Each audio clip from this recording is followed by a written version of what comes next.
Head 9. klassi õpilased, teie eksamiperiood ja eksamiteks valmistumine on hoopis teistsugune, kui seda on olnud eelnevate õpilaste oma.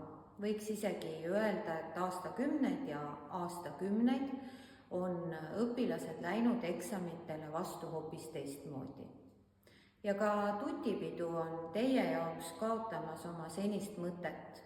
Enam ei kõla enne eksameid viimane koolikell, viimane tundi kutsuv kell. Teid kutsub kell tundi nii pärast eesti keele, matemaatika kui ka valikeksami sooritamist.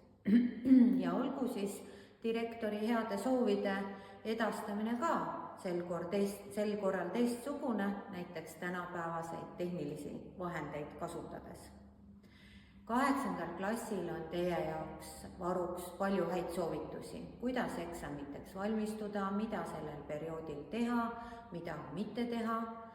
Ja kui te kõiki oma nooremate kolleegide häid mõtteid järgite, siis õnnestub kindlasti kõik suurepäraselt. Omalt poolt ma rõhutan üle, et eksamiperioodi eel tasub olla väga tihedas ja heas koostöös eksamiaineõpetajaga. Kindlasti ära teha kõik soovitatud ülesanded ja harjutused, kuulata ja olla hästi kaasas oma mõttega ja oma tahtmisega tööd teha. Ja soovin teile kõigeks selleks jõudu viimasteks pingutusteks.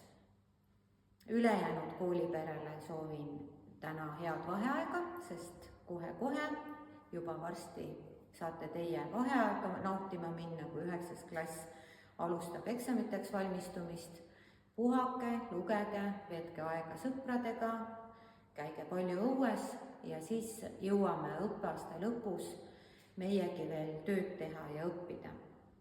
Head vaheaega ja 9-ndikele veel kord jõudu viimasteks pingutusteks!